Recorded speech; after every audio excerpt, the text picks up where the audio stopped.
Assalamualaikum warahmatullahi wabarakatuh. Perkenalkan, nama saya Widodo Saputro, NIM 1921211095. Kelas Hukum Keluarga Islam 5C. Di sini saya akan mencoba menjelaskan tentang konsep sosiologi hukum.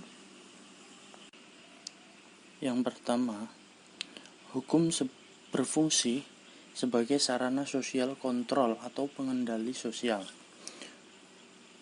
Hukum sebagai sosial kontrol itu kepastian hukum dalam artian undang-undang yang dilakukan benar-benar terlaksana oleh penguasa, penegak hukum.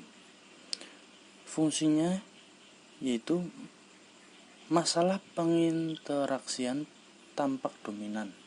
Dengan terjadinya beberapa perubahan pada faktor tersebut, hukum wajib menjalankan usaha semaksimal mungkin sehingga konflik-konflik serta kepincangan-kepincangan yang timbul tidak mengganggu ketertiban dan produktivitas masyarakat. Yang kedua, hukum berfungsi sebagai sarana social engineering. Hukum dapat bersifat social engineering merupakan fungsi hukum dalam pengertian konservatif. Fungsi tersebut diperlukan dalam tiap bentuk masyarakat, termasuk pada masyarakat yang sedang mengalami proses pergolakan dan pembangunan. Yang ketiga yaitu wibawa hukum. Melemahnya wibawa hukum seperti yang diutarakan Noto Hamijoyo diantaranya disebabkan karena hukum tidak memperoleh dukungan yang semestinya dari norma-norma sosial, bukan hukum. Norma-norma hukum belum sesuai dengan norma-norma sosial yang bukan hukum. Tidak ada kesadaran hukum dan kesadaran norma yang semestinya. Yang keempat yaitu ciri-ciri sistem hukum modern.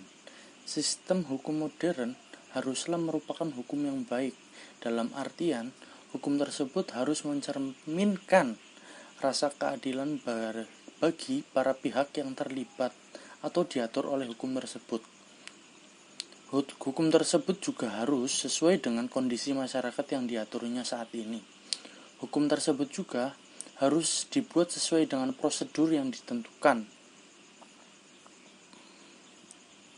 Yang kelima yaitu suatu kenyataan bahwa hukum hanya diperlukan untuk mereka yang stratanya rendah, sedangkan yang stratanya tinggi seolah ia kebal hukum. Hingga saat ini banyak pelaku kejahatan kelas atau yang disebut dengan kejahatan kerah putih yang dihukum sangat ringan, bahkan tidak sedikit yang divonis bebas, karena mereka memegang kekuasaan dan kewenangan yang dapat mengintervensi para penegak hukum. Hal ini berakibat bahwa mereka yang berstrata tinggi seolah kebal hukum, dan sebaliknya, hukum hanya dipergunakan untuk mereka yang berstrata rendah.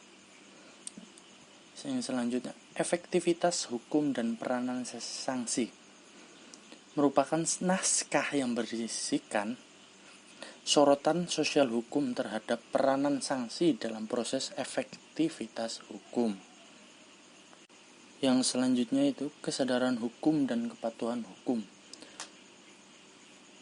Kesadaran hukum merupakan konsepsi abstrak di dalam diri manusia tentang keserasian antara ketertiban dan ketentraman yang dihendaki atau sepantasnya. Sekian dari saya. Wassalamualaikum warahmatullahi wabarakatuh.